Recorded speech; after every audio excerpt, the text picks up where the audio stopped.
I'm here now. 5 minutes late. I forgot. I was playing chess. I forgot. I forgot. Welcome everyone. So AJ3 says, how's the weather? Well, it it's not too bad. It's not raining. It doesn't feel like fall yet, but it ain't too bad. Gotta say it ain't too bad up here in Detroit. So how is everybody doing? This is gonna be our question and answer segment. Um it's gotta be because if I don't do it today, I'm not gonna do it this month at all. So it's gonna have to be today. So it's all gonna be questions cold from you guys. I have no topics. I've got nothing. Clearly, everybody's still talking about the Mr. McMahon documentary. I haven't finished it yet. Um, Shout out to Prince Noctis for giving me a link. I'm actually on episode 6 now. I probably will finish it tonight before I go to bed, and I probably will do a review maybe Monday, or Sunday, or Saturday. Who knows? But I have a question for you guys. Do you prefer that I do each episode one at a time, and basically just do a kind of a what was interesting about that episode, or should I just do it all at once?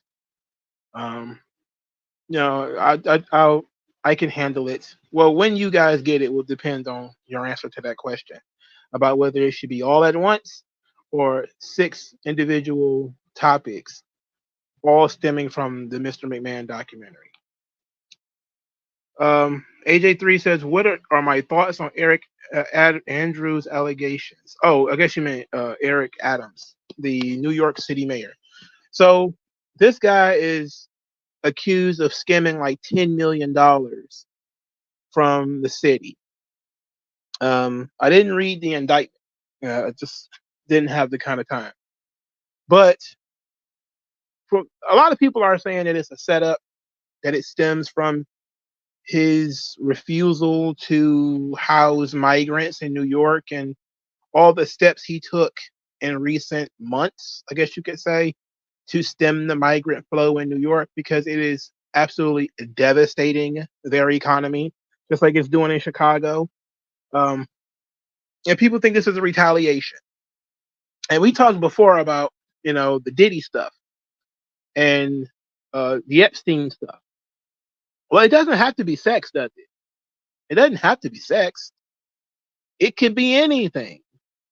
Now, from what I saw, this stuff, the crime allegedly happened in 2021. So that means they sat on it for 3 years. They may have had evidence on this guy for 3 years that he skimmed $10 million from the city of New York. And they sat on it until he pissed somebody off. And then all of a sudden, here it is. You know, um, there's a writer, her name is Whitney Webb.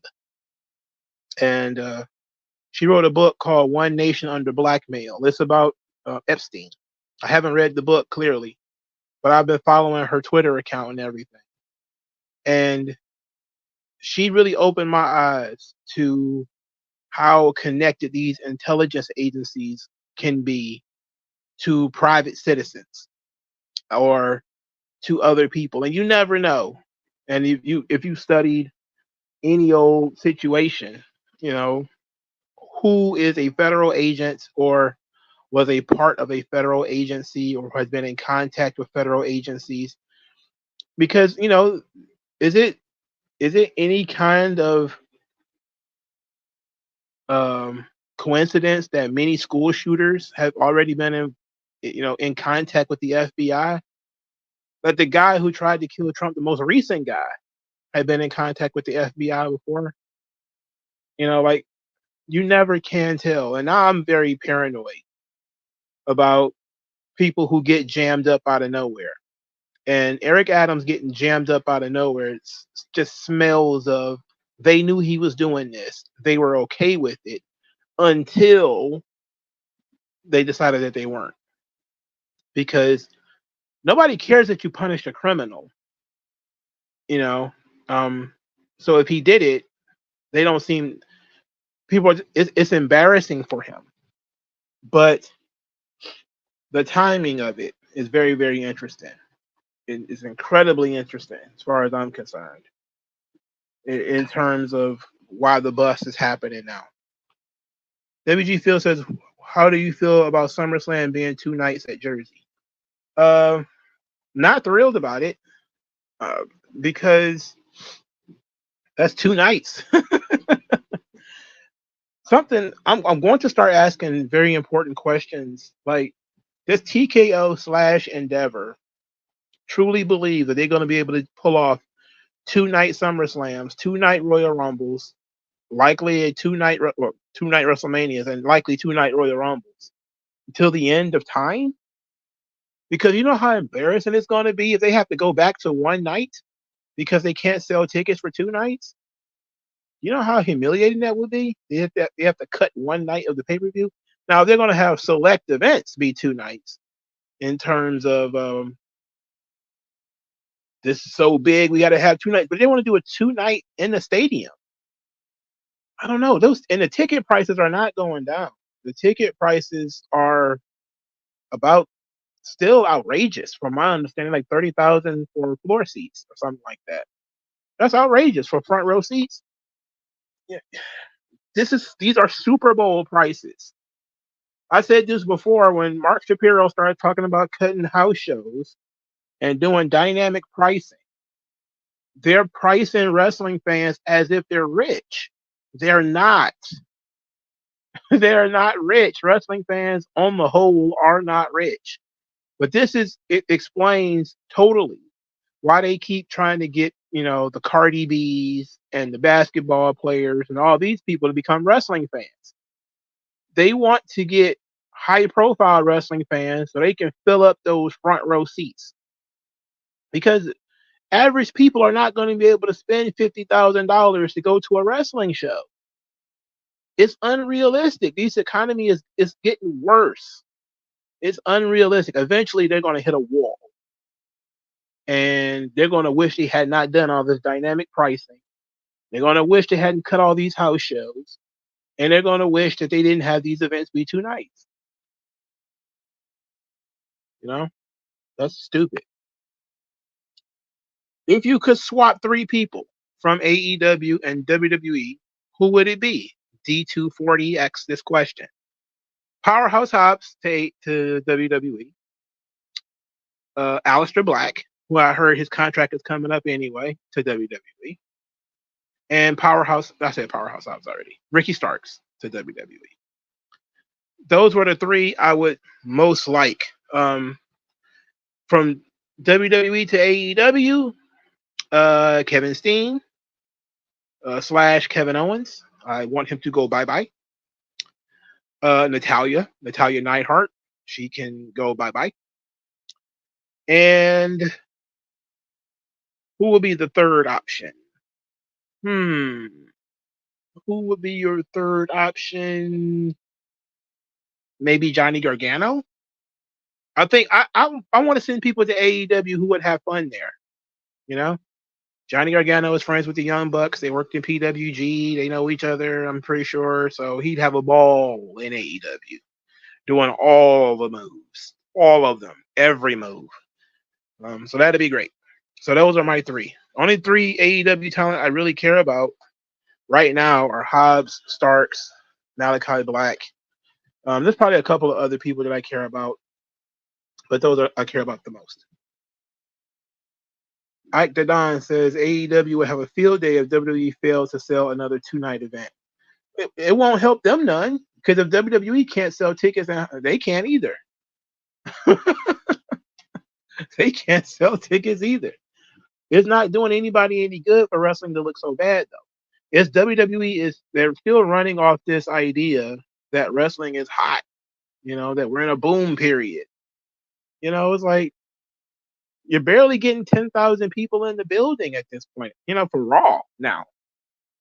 Maybe that boom period you guys had is kind of over. I agree. There was a time when they was killing it. I'm not so sure that's the same thing going on right now. I think it's more perception than anything. Especially since WrestleMania. I think it's been mostly just perception that they're really hot. I don't know if they're really, really hot. but they keep jacking up the prices to give the idea that these events are really high grossing. But who knows? AJ3 says he wouldn't be surprised if they do 3-night WrestleMania or try to revive WrestleMania 2, where they did 3 shows in one night. I was probably the first person to ever propose a 2-spot WrestleMania, but I had it in a day mania, night mania kind of deal, where there would be a matinee kind of WrestleMania that would start at 4 and it would go till 8. And then maybe you take a half-hour break, and then you would have a WrestleMania that goes from 8 or 8:30 to 11:30, and that way the fans can go stretch, they can buy merchandise, go to the bathroom, get something to eat, come back or whatever. But they decided to do 2 separate days. I don't think they'll do 3 days because the cost of the building is like, okay, you got Saturday, you got Sunday, so what else are you gonna do? You're gonna do WrestleMania Monday, WrestleMania Friday? There's no other day. And you got SmackDown on and you got Raw on, so what other day is it going to be? Unless you're going to do multiple shows in one day. And I thoroughly suggest they do NXT on one of those days as a sort of appetizer for WrestleMania. I've always thought that it was a mistake not having an NXT show at least that Friday. Well, no, you don't want to have it on Friday because they're going against SmackDown. So maybe what they do last year, or was it like 4 or 5 years ago, where they had like NXT had a special show, maybe a takeover, and it goes into SmackDown, that goes into WrestleMania, and then it goes into Monday. Why they stopped doing that, I don't know, but they need to go back to doing that. Just do an NXT takeover that Thursday, then SmackDown on Friday night, the Hall of Fame, specifically in a different venue. I would probably have the NXT show and the Hall of Fame in the same venue. And then WrestleMania is 2 nights over Saturday and Sunday, then Monday is Raw. And I think that's all you really need. That's a lot of wrestling in a 4-day period. Right? That's a lot. Ike the Don says, I would try to get Wardlow one of those swaps. In my opinion, if I take Hobbs, I could turn Hobbs into Wardlow. You know? And I think he might even be younger than Wardlow. So I would go with Hobbs over Wardlow, personally. WG Field says both Keith, Black, and Cole got contracts till 2027, like Moxley and Jericho. Cole wasted his prime years just to get cut, injured, and greasy hair. Oh, well, there's a story floating around now that Black's contract is coming up. I don't know how true it is. I just saw it. I think it came from Raj Giri that his contract will be coming up in a couple of months. Maybe it's one of those deals where they have the option to push it to 2027. I don't like options. Don't like that. Don't like that at all. Don't like that at all, brother. Ike Don says, does age matter to you in wrestling, even if the older talent are still able to entertain and perform better than the younger talent? It depends. It depends on how you use the older talent. Are you using the older talent the way WWE uses, let's say, Randy Orton? Or Orton is kept strong, but he's not going out there beating every single person every week. I think that works. I think if you use talent correctly, you can use them as attractions when they get older, granted that they are successful. If they're still having better matches than the younger talent, it just means that they learn more about the psychology of the business. But age matters in terms of physicality, because if you can't do the moves, if you're sloppy, if you're stumbling and bumbling and you out of shape and everything, it doesn't matter what your psychology is at that point. You're just not good. And that's what Chris Jericho's problem is right now. Jericho is, can probably have a really good match these days, but physically he's shot. He can't do it. His stuff doesn't look good anymore. Physically, he just can't go. And part of that is age, but I know a lot of that is he doesn't keep himself in shape. and that's unfortunate. But AJ Styles, yeah, I would use AJ Styles in a major spot. Why AJ Styles is sitting at home, I don't know. Mysterious Black says Natalia already re-signed with WWE, so you would have to hold off on that. But the other ones you mentioned, maybe it would be in AEW eventually. I wish all three of them were in AEW right now. I'm not even gonna lie to you, right now, like 10 minutes ago, right now. AJ3 says only the nerds are left that are watching wrestling because WWE and AEW have thrown away all the casuals. Quote from Vince Russo. Well,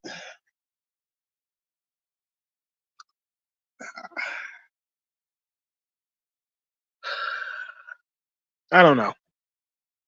I don't agree with that, but I think that they make it difficult for the casuals to buy into the product by not actually pushing people with a lot of charisma and a lot of personality.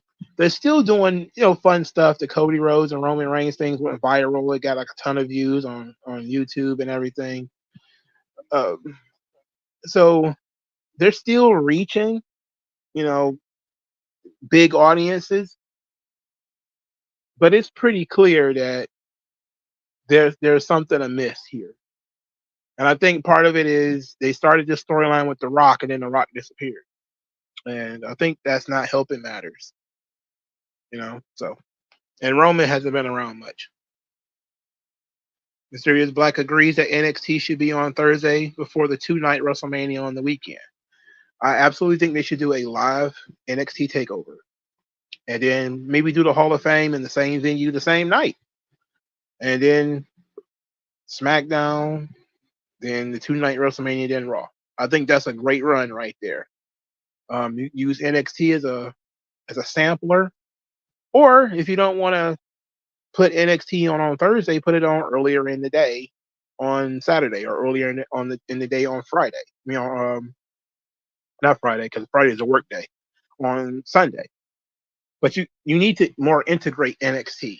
I think there should be an NXT pay-per-view or event the same weekend as every major pay-per-view. So there should be an NXT event that goes with the Royal Rumble.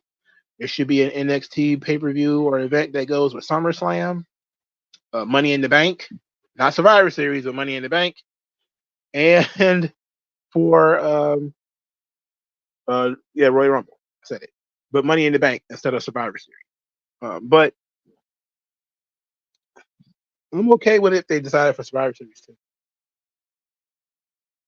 WG Field says, what was the purpose of a 2-night Mania? Was it to create content for COVID?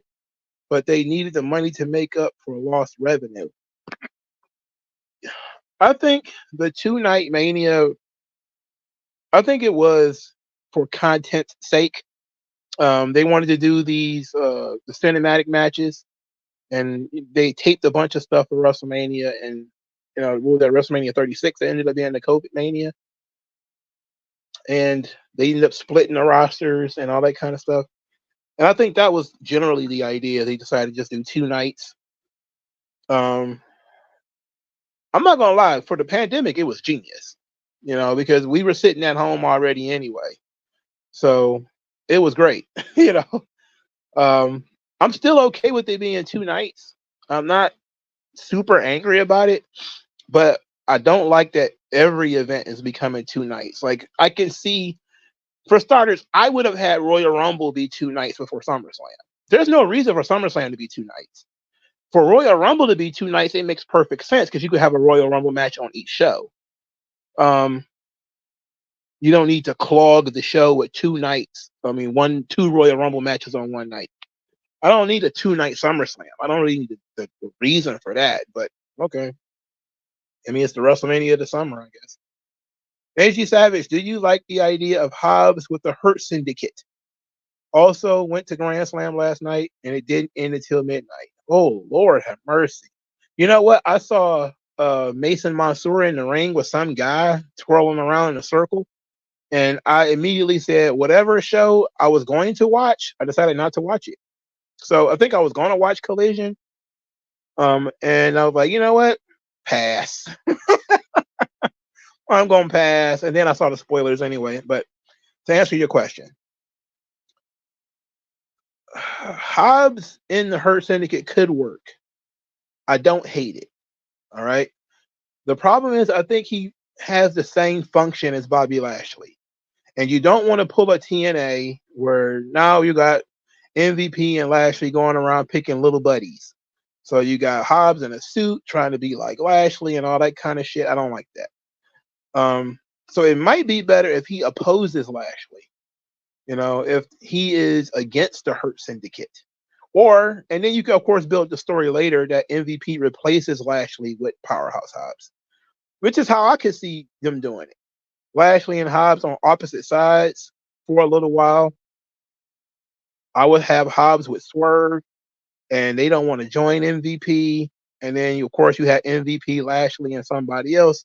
I'm hearing Shelton Benjamin's going to be there, or if there's somebody else back there that they can use that guy, preferably like there's got to be somebody back there they can help. And then you break all that up, similar to the Evolution Shield thing, where the Hurt Syndicate lose a bunch of matches, and the MVP turns on him, and he joins Swerve and Hobbs. And then you have Lashley as the babyface against those guys. Ike Don says Undertaker had that Jericho problem too from 2017 to 2019.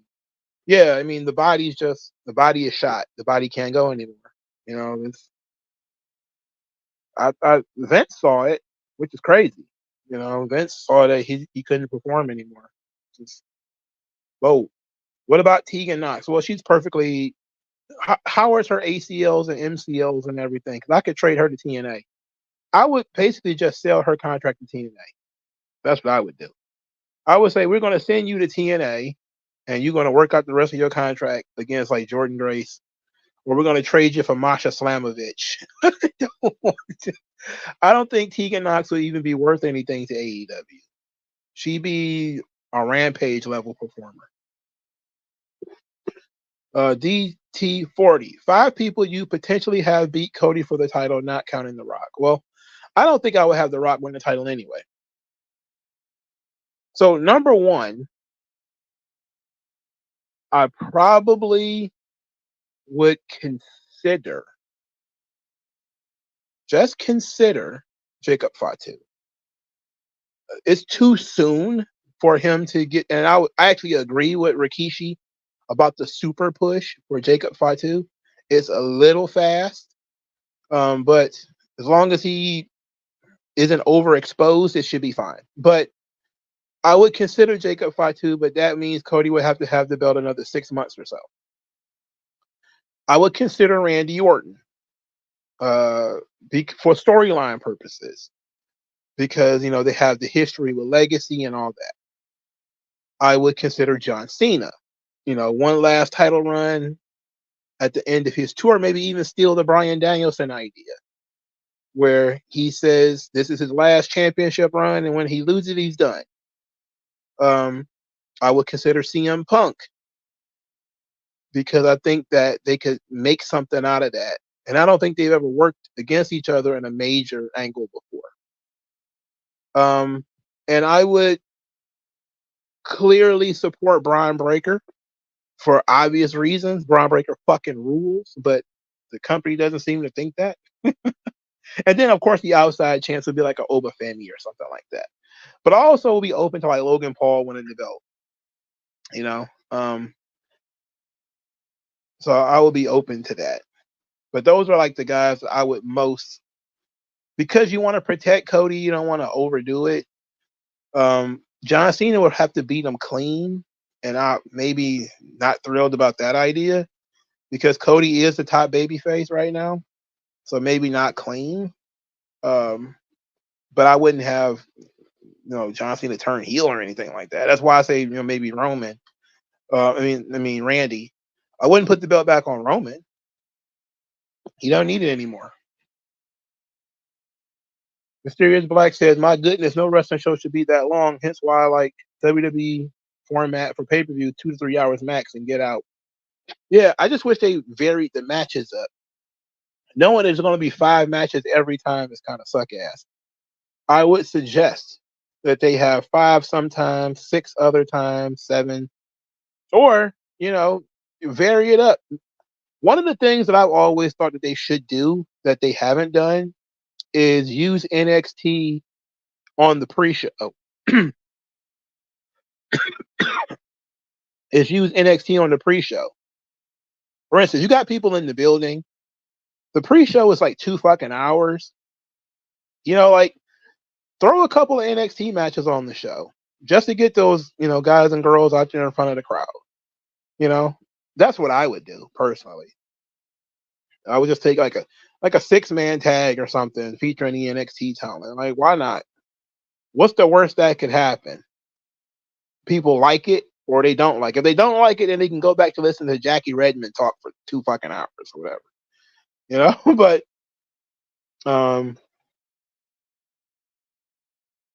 I forgot what I was talking about. Never mind. WG Phil says the old NXT takeovers took place on a Saturday and the main roster pay-per-view was on Sunday when the shows were on Sunday. Now Stand and Deliver is the afternoon prior to Mania. Yeah. I like the idea of NXT either sharing the night or having their own night. I don't mind them joining the week. The problem with WrestleMania in general is because every single fucking wrestling promotion on planet Earth decides to run a show WrestleMania weekend. Every fucking body. So I don't want NXT to get mixed in with all of those shows. So you want to give them their own night, but shit, they might as well do a show on Tuesday at that point, because GCW sometimes runs Bloodsport the Sunday, the Thursday before WrestleMania. Then GCW runs that weekend. Ring of Honor runs that weekend. There's a bunch of people running that weekend, but nobody runs WrestleMania the day, except for like early in the day. So that would be like the only time you could probably run an NXT show without competition. But then again, a lot of those promotions ain't major competition, but they are if they're in the same venue, in the same area. Like, wasn't it a couple of years back or something like that where they were trying to run the same venues WWE were running at the same time? And that takes, money out of NXT's pocket when you got like smaller promotions sliding in and running the same venue. It's that kind of stuff you have to think about. Najee Savage says the crowd did not like Mason Mansour segment because of their catchphrase. I don't even know what their catchphrase is, and I don't care. Codename Cadet. Hey, Mongo, it's finally nice to catch you live. But for a question, what are your thoughts on Dominik Mysterio? I personally believe he should be considered for a title soon. I think he should probably be the Intercontinental Champion right now. Look, I love Braun Breaker. He's great. But if it feels like Dominik being the North American champion of NXT, it didn't go long enough. He needed to have that belt for a little while longer. Much longer, actually. I think he was only champion for a couple of weeks, right? If he was to be like the Intercontinental champion, and like I think he should win it from Jay. Braun's already won it. Put him in personal feuds. Just stay away from that belt, whatever. But I think somebody like Dominik Mysterio could really elevate the Intercontinental title. Legit. He was a draw when he was a North American champion. He's one of the most over guys on the roster right now. I think Dominik Mysterio should be the Intercontinental champion. And it would have been a much bigger deal, I think, if Jay would have beat Dominik, right, for the title. That'd have been great. But I definitely consider that Dominik Mysterio should win the title from Jay. And he should go on a run with it. And plus, him and Liv both having belts sounds like fun. It's a mirror of him and Rhea both having belts at the same time. And they just let him run with it. Dominik seemingly has unlimited heat. So it doesn't matter how many times he wins it and loses it. It don't matter. He's not like Braun Breaker, who you're trying to build an aura around Braun Breaker and you keep beating him. Which is why people who keep saying, oh, he's young. it's okay. It's like, you're trying to build something here. How are you building a badass aura? He keeps losing. Clean. It's not like these guys are rolling him up and they beating him with his finisher in the middle of the fucking ring. Come on. Dominik doesn't have that problem. You could beat Dominik like a goddamn drum. You could have him nearly lose it to Ilya Dragunov, or nearly lose it to Sheamus, or nearly lose it to Pete Dunne, or whomever you like, because he's that weaselly, shit-eating heel, and nobody believes he's that good anyway.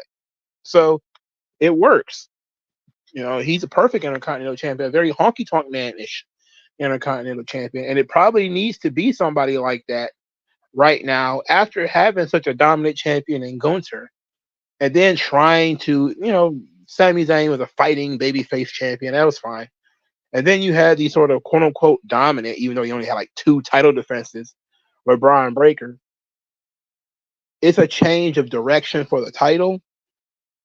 And it elevates the title and it elevates Dominik. I think it really would be best for him to be the Intercontinental Champion. And if they're going in that direction, then I guess Braun losing wouldn't be so bad. But if they're not going in that direction and they're not going to have Dominik win the title, then I don't see what the purpose is. Black Sand 97. You think we'll see Bobby Lashley and Shelton Benjamin in AEW soon? I feel like Bobby is the type of wrestler that doesn't fit AEW. I actually agree with you.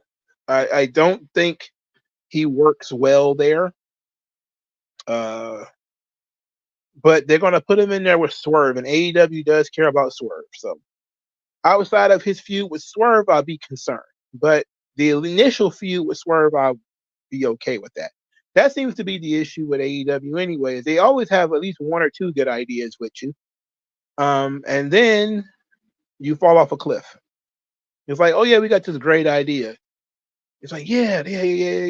And then once that works, and once you do that, it's over. Like when Danielson had this really great idea with him and Kenny Omega. Well, what was the great idea about Danielson after that? Oh, the Blackpool Combat Club. Oh. Okay, I guess so. That, long-term booking is an important thing. Did you hear what happened to Umaga's son, Zilla Fatu? You mean him getting essentially, I don't know. The word fired doesn't really fit, but he has been dropped from all his GCW commitments. I heard that he quadrupled his rate, and that he has been essentially a diva. That he just kind of sees that the indies are his way to WWE, and there's a spot waiting for him right now. And he, it's kind of going to his head. I've heard a lot of that stuff. But when I first heard that he was being dropped from all the GCW events, I thought he was injured at first. And then I saw that he was still advertised for like House of Glory events. And I was like, that's interesting. And then it popped out later that he upped his rate, I guess, on Brett Lauderdale.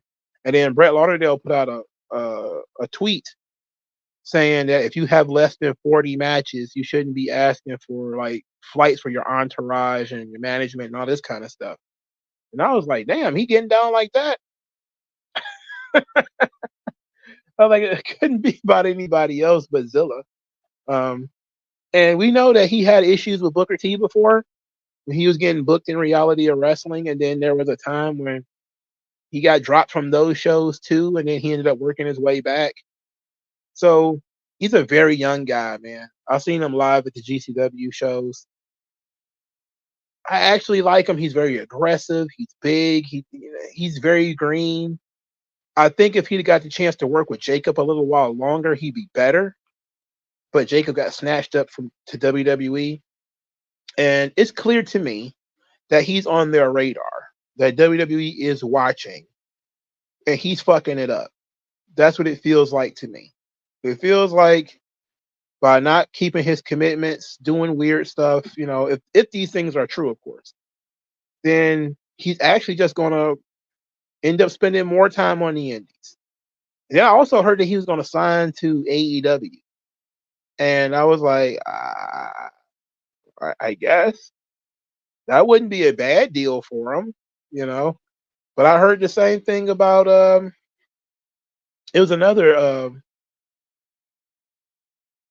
Uso, I think, that was supposed to be signed to Ring of Honor / AEW. I forget who it was, but there was some talk there about there being another guy out there who was supposedly signing to AEW, and it never happened. But then again, there might be people under contract to AEW, because I was talking, in the Discord about Megan Bain, and people are like, "Oh, she signed to AEW." I'm like, since when? Since when? But I don't know. DT40, how do you feel about MJF? I like MJF. I really do. I think he's full of himself, but I like MJF generally. I wish he wasn't a bulletproof midget, but I like MJF. It says, how do you think he would fare in WWE? WWE is a promo territory. MJF is really good at promos. I think it would work out for him. The restrictions on language and the restrictions on some of the SAO stuff that he likes to do might be a problem. He might still be able to get away with calling people crack whores and stuff like that, but a lot of the grabbing his crotch and doing all that kind of stuff, I don't think they'll be letting him do all that. But I think they tweak his character where he wouldn't need to do that stuff.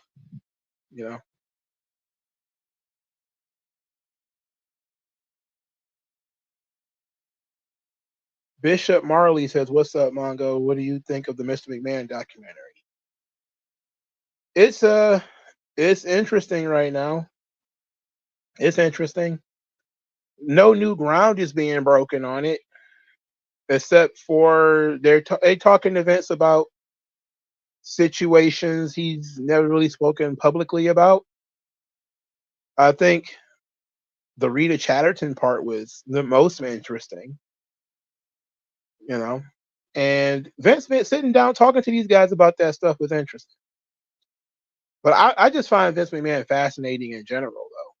I just think that he's a really fascinating old dude, and the fact that he continues to keep up his mystique after all these years is that it shows that he's not a normal person. People are not entirely sure what his upbringing was like. There's so much out there that he just refuses to talk about. And it's almost as if he just came out of the woodwork one day, but there's also tons of books written, but it has the problem, I think, of they're not sure how to handle the big problem with the documentary is that people are expecting it to be some kind of huge expose, and it's not that. They wanted him to talk about Janelle Grant. Why would he talk about an ongoing litigation in a documentary? Why would he be? I would imagine, and he talked about Rita Chatterton apparently before that New York law passed that forced him to sign, another settlement. So more than likely, this is going to be just stuff. And from what I saw, a lot of this stuff is just going to end up being in Janelle Grant's lawsuit. It's just when it eventually ends up in court or in front of an arbitrator or whatever, they're going to say, "Oh, Vince said this stuff in a documentary. Oh, Vince said this stuff in the Playboy interview. Oh, Vince said this stuff then, this stuff there." But he wasn't ever, and nobody would be talking about an active, ongoing sex trafficking litigation in a fucking documentary. That was just never going to be the case. It was never going to be that. But I think if you're generally interested in Vince, in the McMahons, then it's perfectly fine. But it does come across a lot like a history of the WWE. It hits all the notes from the Monday Night War to the Montreal Screwjob to Owen Hart's passing. I was actually surprised that they didn't go into that. They went into so much detail about Owen Hart, Uh, I was surprised that they didn't go into a lot of the other guys dying, but then again, I haven't seen episode 6 yet. So there was like no talk about Eddie Guerrero yet, or Brian Pillman, or like the British Bulldog, or just a lot of the guys who ended up passing away, who ended up being wrestlers, and Vince being put on the hot seat for those guys dying young, essentially. But maybe that's what episode 6 is going to have in it. So we'll see. So it was Solo that was supposed to be signed to AEW, and it never happened. Oh, okay, interesting. Hikuleo is going to be in NXT. Hikuleo should, I haven't seen him in a long time. I heard that he was actually better than he used to be, but I haven't seen him in forever, so I don't know.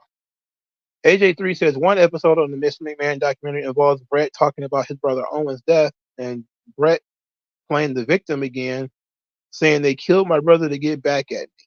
See, one thing, and people are not paying attention to this, but Brett's ego is out of control. It is out of control. All right. They murdered my brother to get back. Yes, that was in episode 4, if I remember correctly. Bro, that made me so mad. I was like, what the fuck is Brett talking about?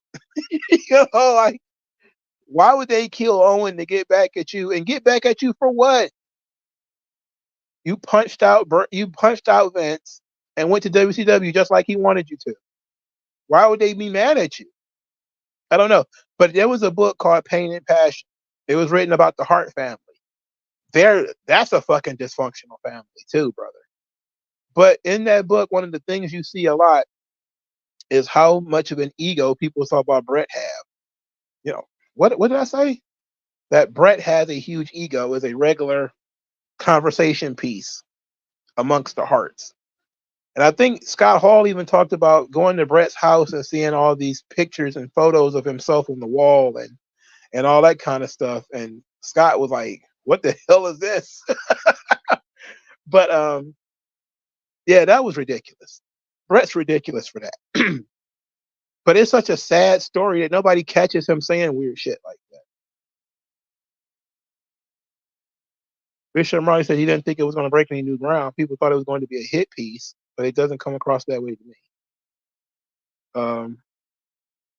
It seemed like everybody overreacted. Vince overreacted by trying to buy it back. I can see that it doesn't make him look good, and maybe there is some weird editing tricks that they did in there, and you could catch them here and there. But a lot of it is Vince just not him being such a shell and not giving them anything that they have to get this stuff from other people, or they have to feel like they have to do that to tell the story. But it is what it is. Dennis King. So which wrestler you dislike the most? Moose, Shawn Spears, Natalya, or the Good Brothers? This is a good question, because if there was one wrestler I would tie a biker chain around their ankle and then a biker chain around a cinder block and then throw it in the Great Lakes, it'll probably be Shawn Spears, without a shadow of a doubt.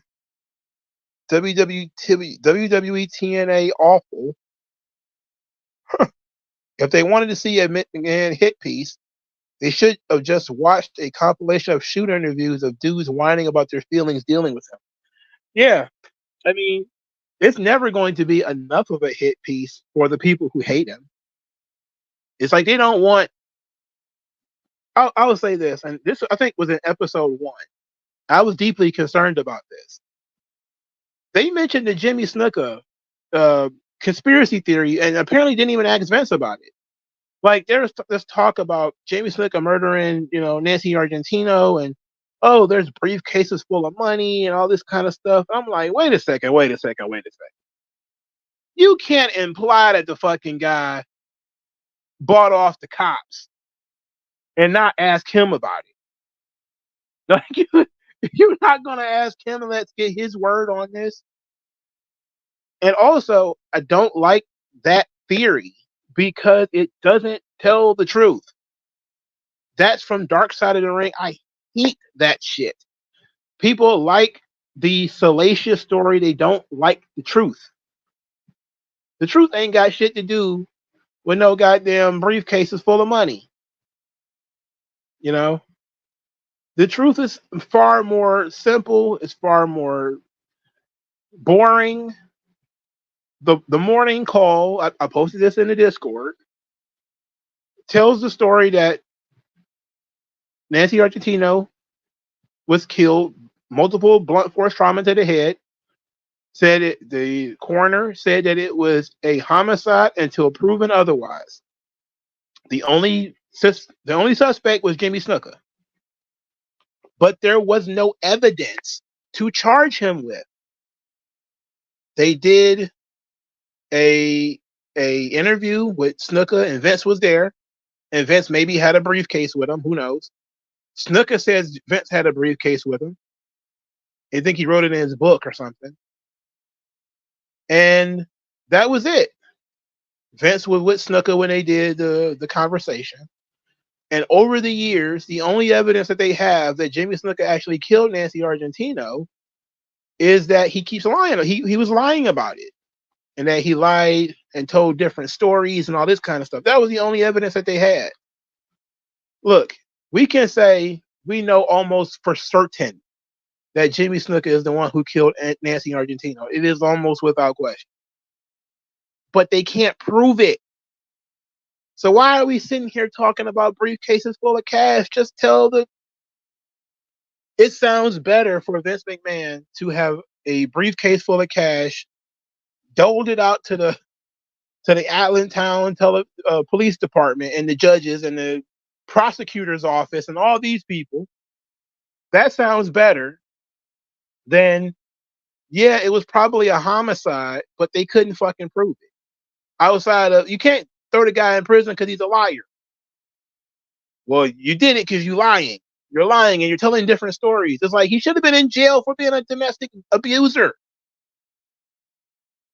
He beat on the girl. He should have been in fucking jail for that. Big Armada 1988 says, I get the idea of not resting on your laurels, but is it the best idea to tell talent that they should want to be world champion when the company knows that most of them won't be seen in that light? No, because you never know who's going to break through. I do think that there are certain people who are realistic about their ambitions and they're realistic about their ceiling in the wrestling business. Certain guys know that they're just cogs in the wheel. You know, some guys know that. Some other people know that they might have a chance. But I think that comes along with, you know, being in the business for a while. You know, I don't think you should ever go into wrestling thinking I'm just going to be a cog in the wheel. You should always start thinking that you could be the top guy because you never know what's going to happen. But of course, you know, you shoot for the moon. You fail, you stay amongst the stars, maybe.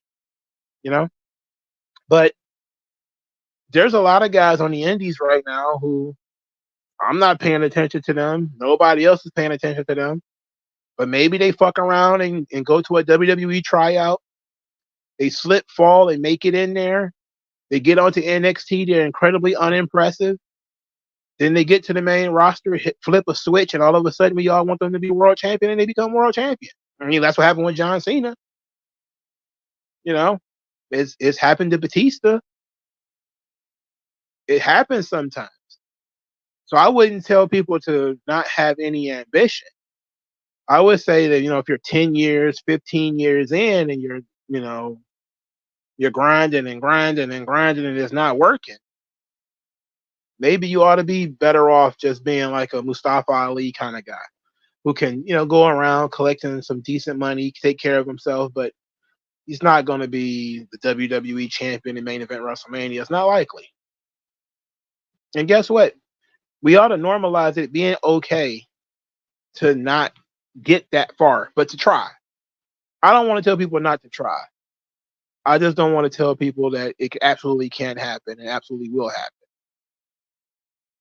I think Vince likes to sell people a dream and like to see how hard people can work. You know, again, Vince kept people like Hardcore Holly on the roster for a decade. There's no good reason for that outside of those guys brought it. They never took their foot off the gas. They kept trying. You know, they were trustworthy. Ben Get It In says maybe Brett meant the Blue Blazer character. No, that's when they was talking about humiliating Owen, and they were trying to humiliate him. And Vince was like, "No, we're trying to make him into a star." I'm like, by making him the Blue Blazer again? I don't know. I don't remember what the end of that angle was going to look like. You know, I don't know. I just hope. I wish I would live to see it. Brett's a weirdo. Bishop Marley says, "Didn't Brett want to be an actor? No wonder he's so dramatic." I don't think Brett has the. That was another thing that was kind of funny. Is Vince said that Brett didn't have any charisma, or he said he doesn't have much charisma. That was pretty funny.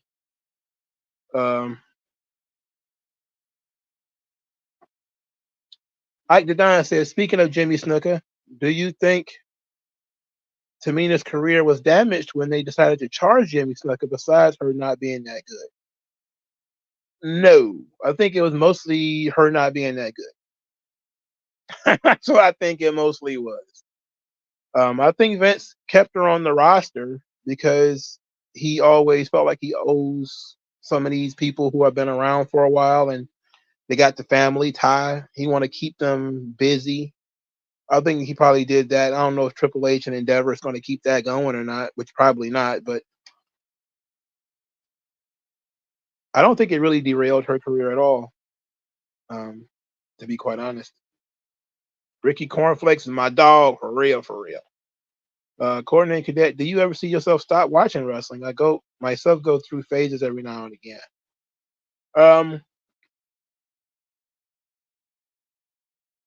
I've been there, done that. I've stopped watching it before, you know, so I've stopped watching that shit before, so but I find a lot of wrestling to be almost unwatchable. The problem is I do have a habit of it where on Mondays I will watch Raw. No matter how bad the show is, I will at least turn it on. On Tuesdays, I generally enjoy NXT. I don't know why I keep thinking SmackDown on Tuesdays. AEW is mostly miss, but I at least try to keep abreast of what's going on. SmackDown, I generally just let it run. You know, it's the same as Raw. I just have the TV on. Maybe I'm playing chess, I'm reading, or whatever. And if something's happening on the show that forces me to pay attention, I'll pay attention. Other than that, I treat it like background music. Similar TNA. Sometimes I don't even watch TNA. Like one time, I don't think I've seen any episode of TNA leading up to that Victory Road pay-per-view. But I watched the Victory Road pay-per-view. You know, I'm just like it's the one, wrestling is the one thing that I watch on television. It's pretty much the only thing I watch on television. Everything else I watch online. All right. And that means movies, anime, cartoons.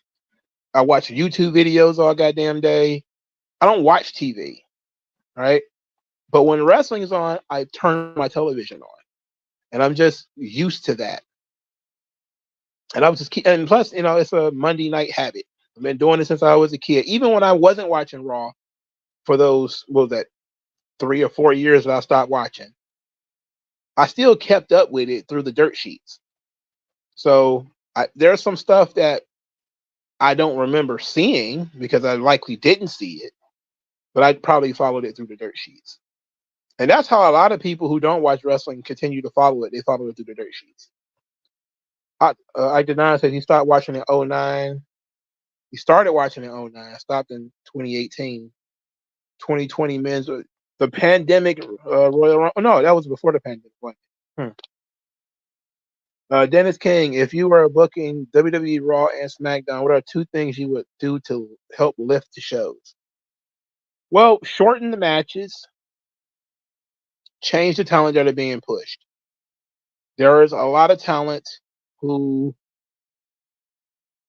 look. I don't want to be too much of an asshole, but I understand why Nia Jax is the champion on SmackDown. I get it. I already know. I knew what it was happening when they booked that Queen of the Ring tournament the way that they booked it. I knew what was happening. They're going to have Jade Cargill beat Nia Jax for the belt. I already know that. All right. I still have a problem with Nia Jax being the champion.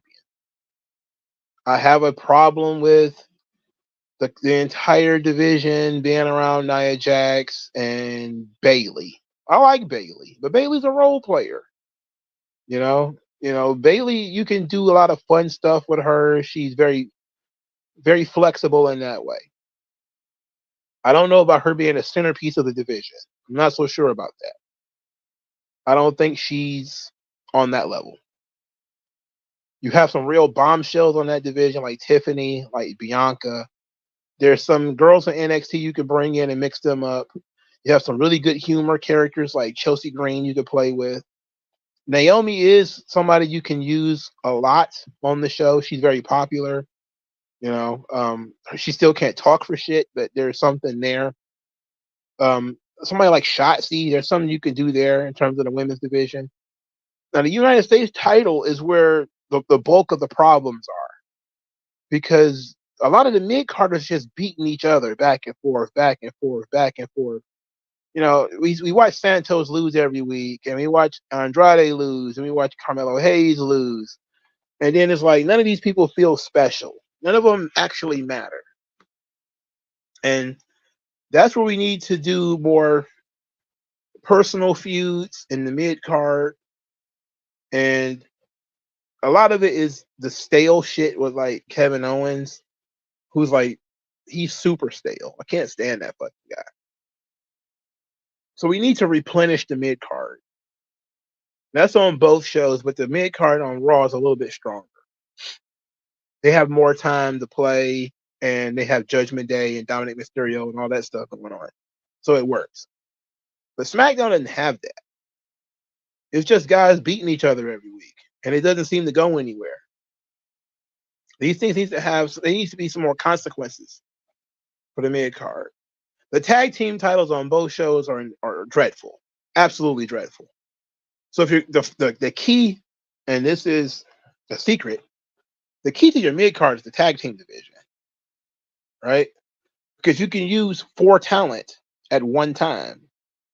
You can create an incredibly exciting pair of tag team feuds, undercard tag teams, uppercard tag teams, all that stuff. You can make the mid card really strong with tag team feuds. I would also have pretty much guaranteed a couple of squash matches on every show,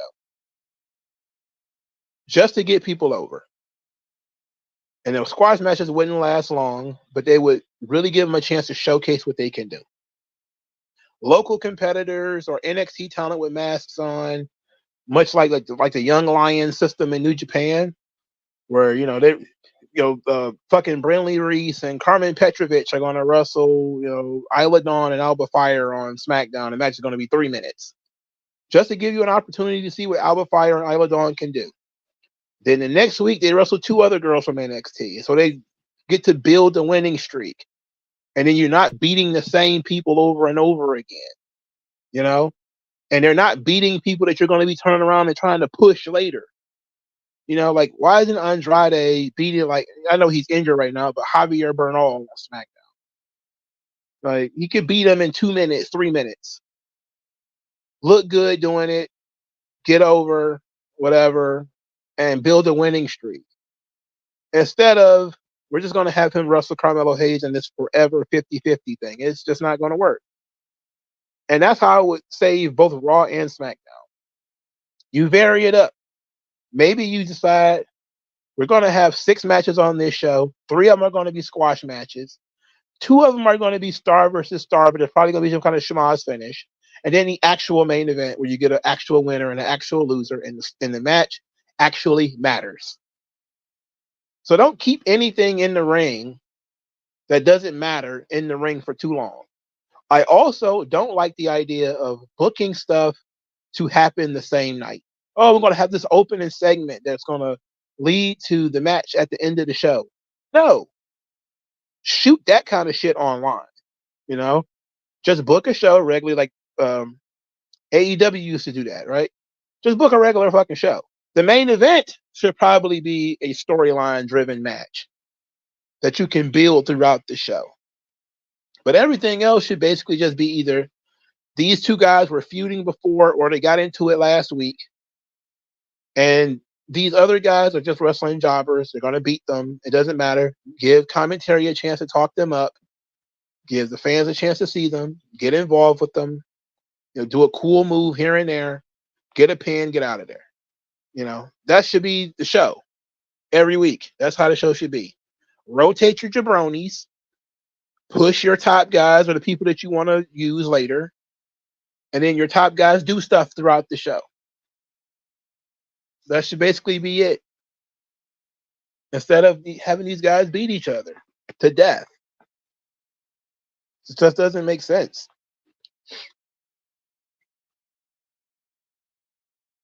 Ben Get It In says the pandemic brought them back to wrestling. I know a lot of people have that. A lot of people, some people said that because wrestling was the only thing on, so they got back into it. And once you get connected with the storylines, you're back in, brother. Big Armada says I just mostly watch highlights. Only show I watch consistently is NXT. You could probably you could get 90% of Dynamite from highlights alone. I can't say that about Raw at least. But Dynamite, if you watch a clips, like a 30-second clip of Dynamite, it's just guys doing a bunch of flips and shit. That's the entire show, essentially.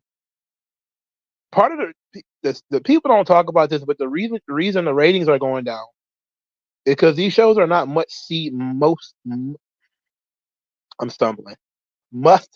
anymore, right?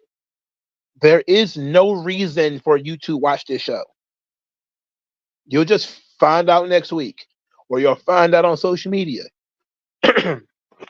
That's why you have to do stuff on the show to get people to care about the show. We talked about Eric Adams at the beginning. Is he Diddy's cellmate? I wonder did he go to those Diddy parties? I wonder. Lorenzo Granger, what do you think WWE going to do Nikkita Lyons on NXT when she returns?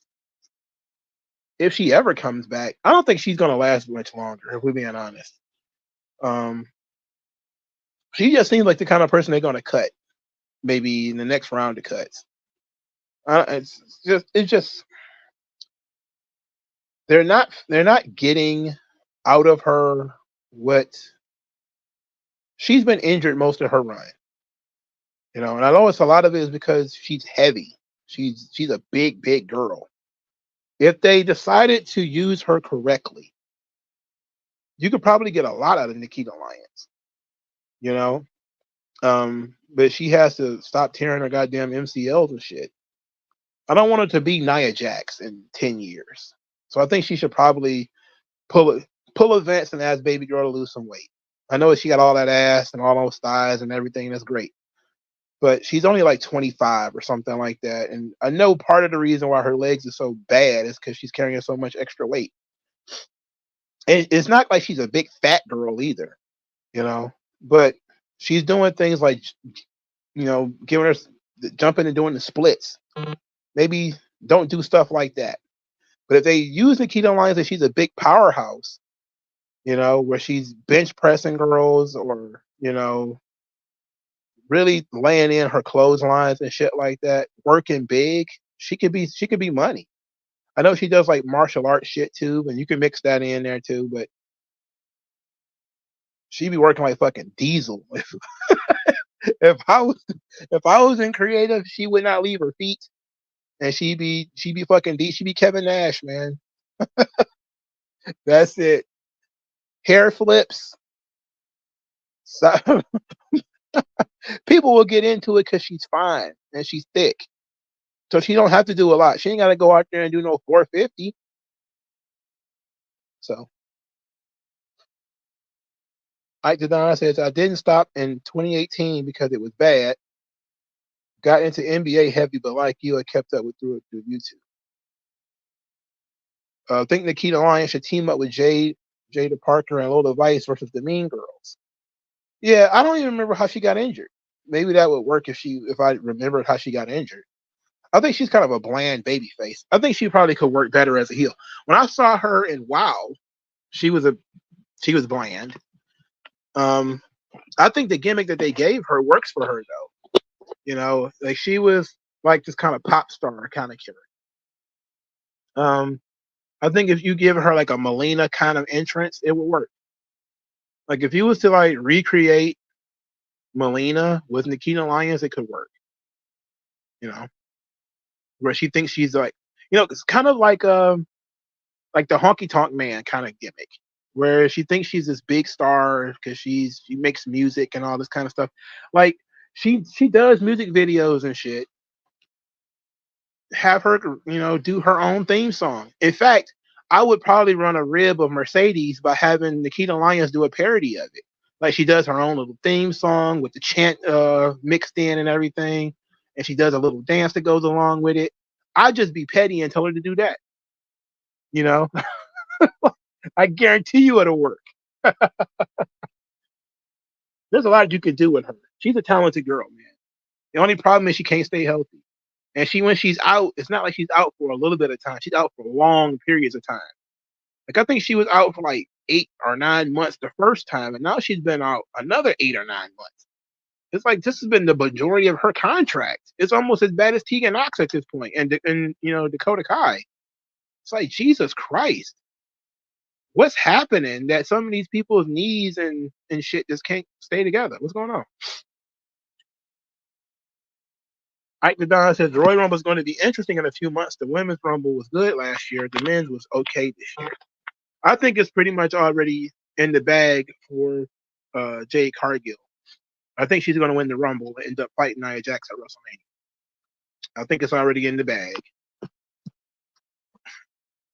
Should it be that way? I don't know. But that feels to me like that's what it's going to be.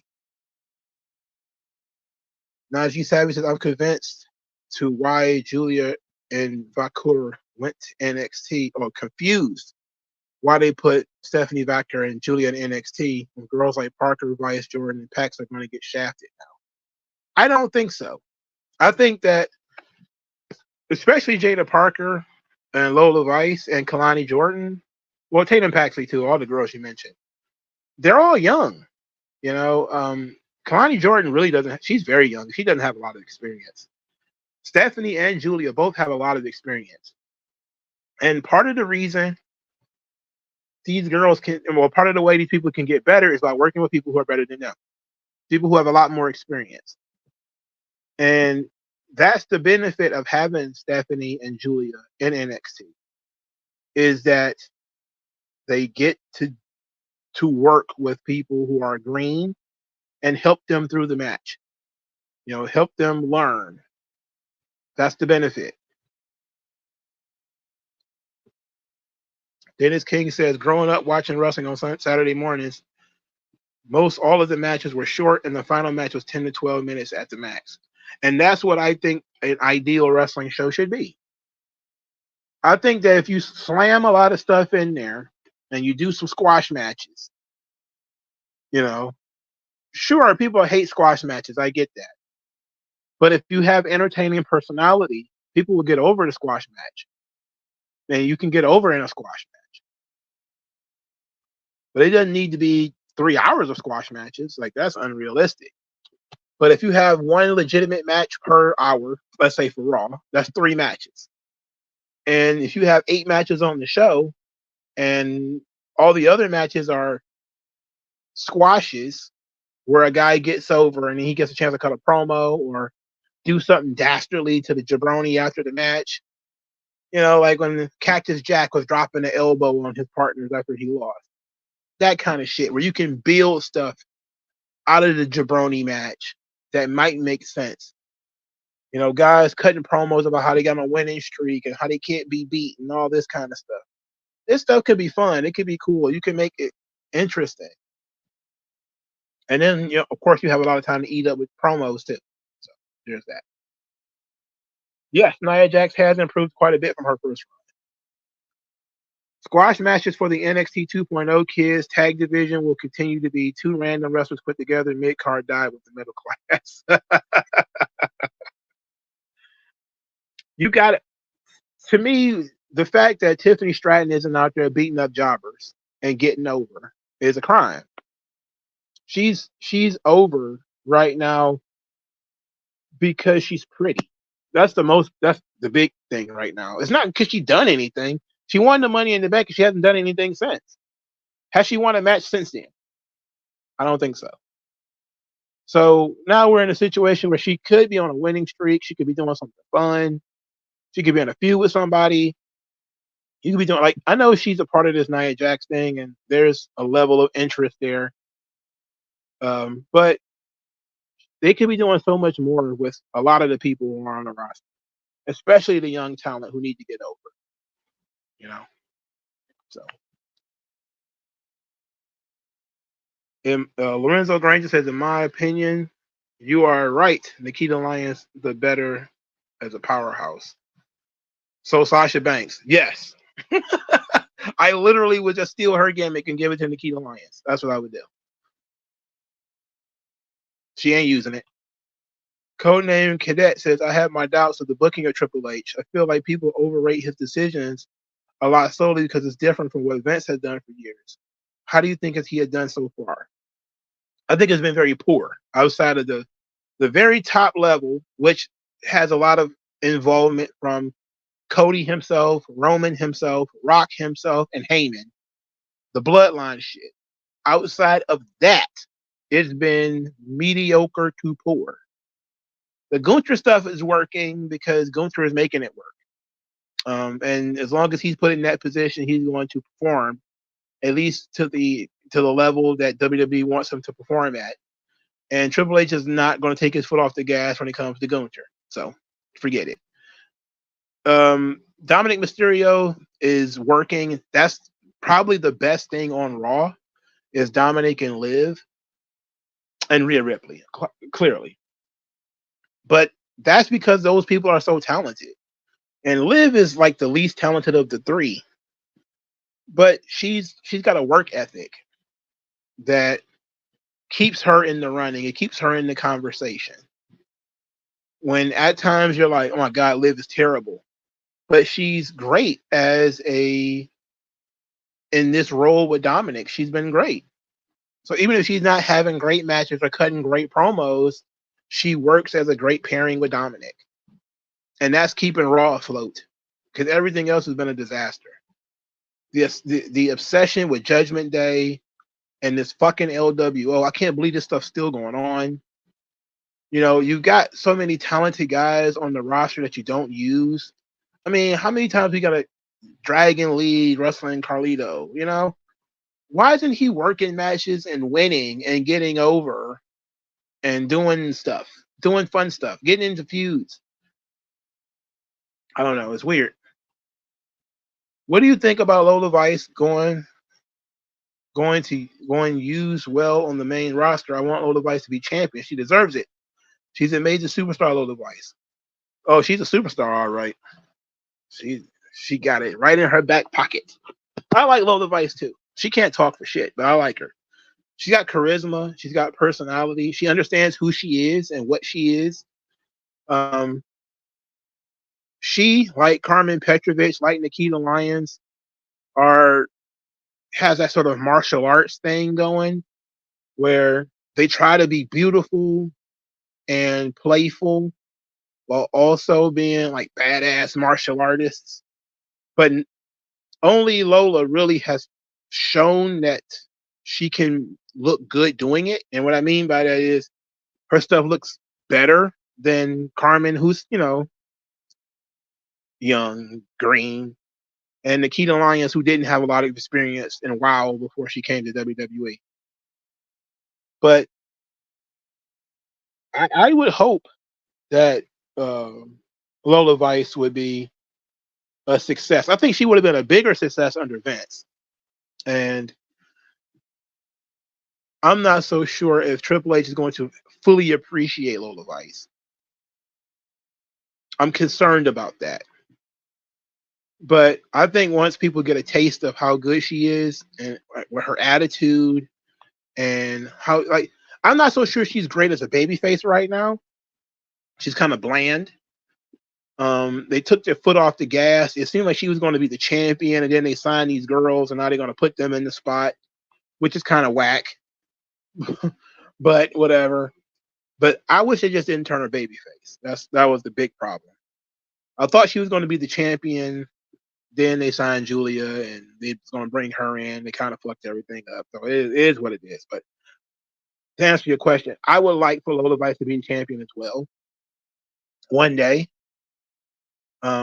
She's still kind of green right now, but I think she would have had a better opportunity under Vince. I'm not so sure where her opportunities are under Triple H. It just doesn't seem like she would be the kind of wrestler he would want to push. She's not Zoe Stark, you know. Lola and Roxanne make women's wrestling look good.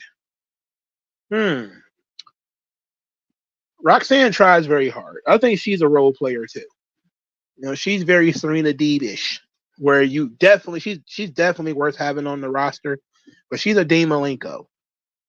She's a technician. I don't think Roxanne Perez has the charisma to carry the division. I think that for the last couple of months, Roxanne Perez has done a great job of being the heel on NXT, but it's been primarily due to her opponents. Her opponents have had a lot of positive energy going forward. You know, Thea Hale, Lola Vice, Jada Parker. They had a lot of natural momentum. They have a lot of natural charisma, a lot of natural personality. And it really helps Roxanne that she gets to go over on these girls, you know, who are more charismatic, more over, more interesting than her.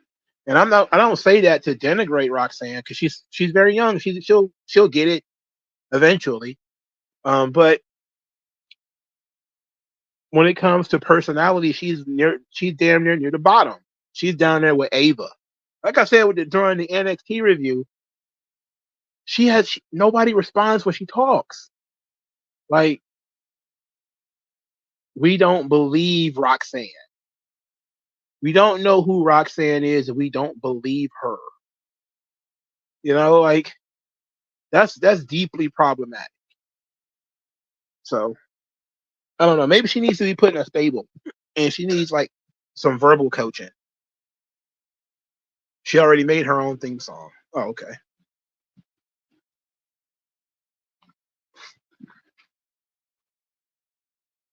WG Phil says, I hate to see Nikkita to get cut and end up a OnlyFans girl. She might as well be an OnlyFans girl. She probably makes so much money on OnlyFans, she wouldn't know what to do. She'd probably have Scrooge McDuck money. She'd probably have, jumping into a vault of gold coins if she was on OnlyFans. I would hate for her to get cut too. She's very talented. AJ3 says he's waiting for Cora Jade to come back and feud with Roxanne as the rules reversed. I don't think Cora Jade works as a babyface, but it would be interesting to try it. I think she was being set up for a while there to be the top heel in the company in NXT, and then she got injured, and that kind of changed everything. But I also think she kind of got derailed while she was wrestling too. But it seemed like from the beginning she was going to be Roxanne's main rival, like the Roman Reigns and Seth Rollins of NXT was going to be those two. And it still may very well be. But Cora Jade's knees are very down bad. Rick Rude and Million Dollar Man perfected the squash match. Absolutely, and so did the Steiner brothers, and so did the Legion of Doom. You could do so much cool shit in a squash match. Power and Glory's entire fan base, which exists today, like right now, today, is because of their squash matches. You never know what's going to hook people in a few years. Like, nobody cares about Power and Glory. Like, they never won anything. They were only on the main card a couple of times, but they're featured on B shows doing squash matches and getting over. And then people started doing their finish. Like FTR does their finish and stuff. It's like, yeah, because the finish is fucking cool. And people like that kind of thing, you know? So even if you don't become world champion, at least go out there and show what you can do. How would I book the Lucha Bros and Mercenary Machine Guns debuts? Well, I would not have the Lucha Bros on the main roster. Again, the tag team division is the shits. Maybe you want to bring them in to save it, but right now it's the shits. Now, I think the Motor City Machine Guns, if they're going to be on NXT, Axiom and Nathan Fraser are the best guys for them to go against. And them as player coaches could be great.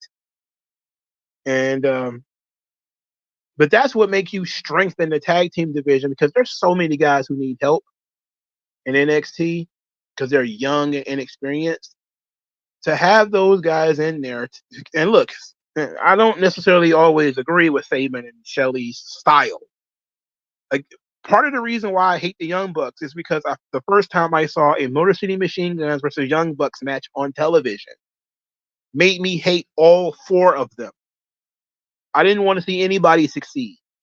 I wanted that match to end immediately. It was awful. And it was the same shit they end up doing years later. A bunch of finishers where the Young Bucks kick out. There was no emotional resonance to the match at all. But they've grown since then. I've seen Alex Shelley have actually good matches, and Chris Sabin had actually good matches since then. So there's young guys, the Tavion Heights, the Deion Lennox, Charlie Dempsey, Tony D'Angelo, Stax, all these guys who could use the help. It'll be a prime opportunity for you to build up your tag team division. Now, I don't know when they do the Dusty Classic, but I would probably enter one of those teams in the Dusty Classic and have them win it. And then just win the titles. And then have the titles for a while. That would be, I guess, the Motor City Machine Guns if they were going to be on NXT. The Lucha Brothers, I'm not sure, because on SmackDown you got Legado del Fantasma, and on Raw you got the LWO. And the desire to just throw them in a faction or even against them is too strong for Triple H. So I would probably bring them in on SmackDown if I was the WWE. I would bring the Lucha Brothers in on SmackDown and do exactly what I've been talking about this whole time. They just show up, they beat a couple of jobbers, they look great doing it, do it for a month, have them wrestle a real tag team. They're Pretty Deadly. It's a little bit harder. Pretty Deadly gets disqualified. Then you build matches up from there. Eventually they beat them. Then you put them in there with another real tag team. They either beat them or you stretch it out a little bit more until you eventually get to them versus DIY and them versus the Bloodline. And, you build it slowly but surely. Give them opportunities to get out there and look cool, do their stuff, get over, talk a little bit. If they're going to have a manager, let the manager do his thing, But they're going to need a little bit more time. And you got to do something better than just throwing these guys in factions shit. Yeah, there definitely needs to be more soap in WWE. People get agitated about the soap opera angles, but that's what makes it work. That's what's going on with like the Liv Morgan, Dominik Mysterio thing. It's soap opera, and people claim to hate it, but they don't. If anything, people enjoy it all the more. Dennis King feels like Bronson Reed and Braun Strowman should be on Bad Blood. Triple H making them mad with all these 5-match PLEs. The point, I think this is an issue now because if I remember correctly, and I could be wrong, I think a lot of the talent get paid regardless. They get paid the same whether they work on Raw or pay-per-view or whatever. I would I agree with you that whatever they're about to do with Reed and Strowman should happen at the pay-per-view. I think they did a great job building that up. But instead, they're going to punish you by making you watch Raw. In their mind, they're loading up Raw. That's what's happening in their mind. Not saying I agree with it. I'm just telling you what they think. Juice says, I watched your video about Kenny Omega today. Do you think Bryan Danielson is in the same boat, or do you think he's booked? I guess, well, no, I think Danielson actually knows how to get you emotionally interested into his contests. My issue with Kenny Omega is that there's not enough emotional resonance in his work. I don't believe him. Danielson is actually believable. He knows how to work a believable style. You know, he's a technical guy. You know, he can fight from underneath. He has fire. Omega has some of that stuff too, but he's also bulletproof. And he, you know, you could drop him on his head and he'll jump back up and do a tope, you know, Kanhiro or whatever the fuck they call it. And it'll be like nothing ever happened before that. While Danielson can tell stories in the ring. I don't think he's the same at all. I would not put Kenny Omega and Bryan Danielson in the same conversation. Najee Savage says, I think we'll see how good Triple H booking is once Judgment Day and Bloodline stories are no more because he uses it as a crutch. I agree. And I think that the Bloodline stuff is built for another 2 years from what it looks like. Especially if they're bringing in Hikuleo and they're gonna bring him in on NXT, he's probably gonna be on NXT for a little bit, and then they're gonna bring him to the main roster. So they're probably gonna have this thing booked up for a while because I think Solo's gonna end up getting the belt eventually, one of the belts. Like he may end up as a U.S. champion or something like that sometime soon. Mike the Don said Mandy Rose and Lacey Evans getting that money. Well, they were. I think Mandy Rose is back to wrestling. She went to Black Label Pro recently. She wants to wrestle again. My question is she still getting that guap? You know, I know Lacey Evans. I never heard whether she was making a lot of money or not, but I'm pretty sure she is. She's doing like topless stuff and she's going hard. I don't know. She might even be doing like hardcore porn and shit by this point. I don't know. WG says, what do you think of Fatal Influence? I like to see them feud with Gigi and Ariana once Gigi gets cleared. I don't think that's the right move because Ariana is a great heel. She's a better heel than anybody in Fatal Influence. Fatal Influence's entire gimmick is that they have a vendetta against the NIL athletes who are getting opportunities that they feel that they deserve. Specifically, that's a Fallon Henley and JC Jane angle. And Jasmine Nix is just kind of like their mentee. So you can take them. For starters, I like it. But I think you should have them feud with some of the NIL talent. You know, that's where you got Kalani from. That works. You know, the Carmen Petrovich thing that they've been doing. Or Brindley Reese and people like that who have no real knowledge of wrestling. They should be bullying them and beating them up. So that works. But Gigi is an indie wrestler just like they are. Now, of course, JC and Gigi being on separate sides would be good because, you know, Toxic Attraction. But I would stick to the gimmick of that was created for them, at least until you're ready to separate them. I would stick to that because there's so many of those girls who are NIL talent that could really use the rub and can really use the help. And even though, you know, JC isn't like the best in the world, she's really good at being a heel.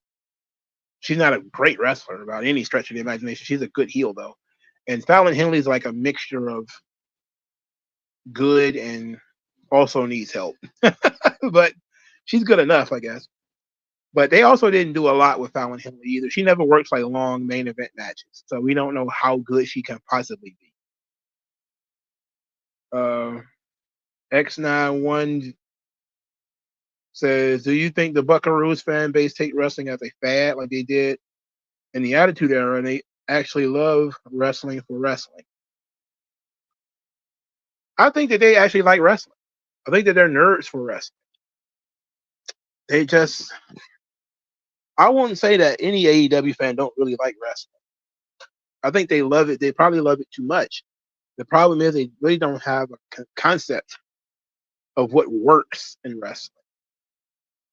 You know, their idea, what they like, does not translate to money. It does not translate to anything that attracts a mainstream audience. If that makes sense, that's the problem. They can fix the problem, but they like the problem, so it is what it is. BEP says, with them getting rid of house shows and sticking to big cities, it's going to get worse. They stuck on serial stories and no Putty Patrols or Monster of the Week. That's because Triple H don't know how to book. He's doing a good job with Bronson Reed. It's like he stumbled across something there. So I forgot about that earlier. Give him credit for that. But he's about to blow that up with Reed and Strowman going on pay-per-view. I mean, being on TV. I'm pretty sure they're going to blow up the ring and probably do a double 10 count to keep this thing going. So they really need for Bronson Reed to not lose. I can tell you that much. If he's the future, he needs to not lose. He needs to not lose. WWE TNA Fool says, do you think they're going to try to push Seth versus Punk at Mania 41 in April? Yes. Because it was supposed to be WrestleMania this year. So they're just going to do it next year. The question will be if Punk will have the title, which he probably won't. It'll probably be a personal feud between, I think once Hell in a Cell is over, Rollins is going to return, kick Punk shit in, and we're going to go from October to April with Rollins and Punk feuding. And probably never having a match in between that time. Unless they want to have one at Saturday night's main event, which probably would be great. And then they may have one more and then have the blow off at WrestleMania, which I guess you could do. I guess you could do that. Then it had to be the first match. Ben Get It In says the Tongans have not impressed me. I do want to see an Usos feud, but it doesn't look like it's coming soon. Yeah, them giving the belt to Jay kind of tells you that this thing is going to be wrapping up. That they're probably not going to get where they're going. I just hate that God came in. So, look, Tonga Loa has always been terrible, but he's worse than ever before right now. I hate that they took them so long to come in and that they're mostly just henchmen for Solo. So they're basically just chilling. But Tama Tonga is actually trying. I don't know why he's, got Tourette's, but to a degree, he's actually trying. Tonga Loa is just so inept. And he's hilariously inept.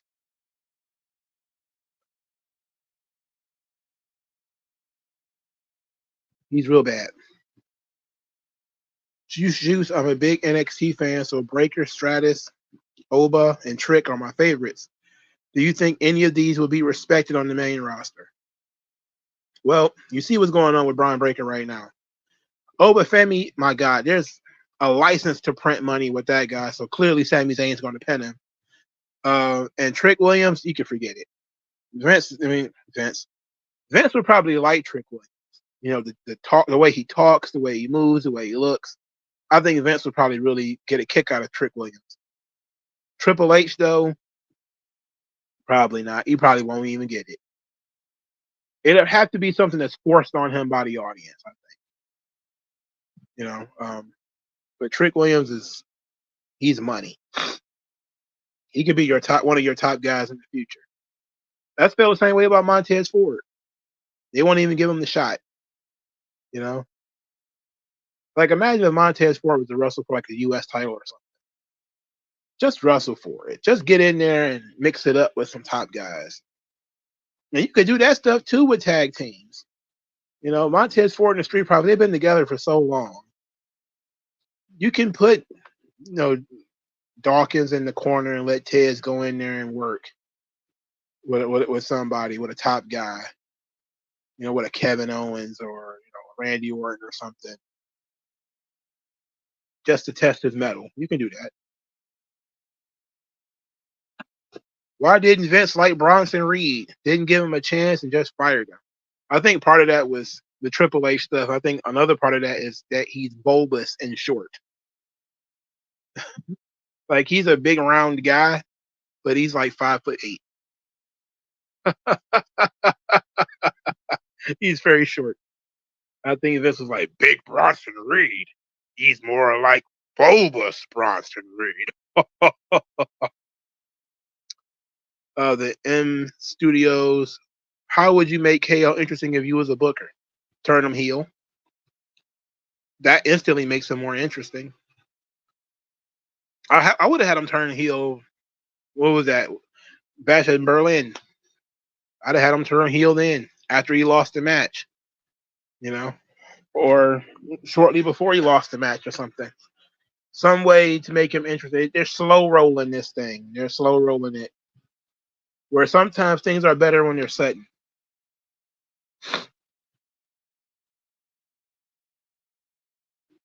D says this is hella random, but Trick reminds me of Killer B from Naruto. That's crazy. Why would you say that?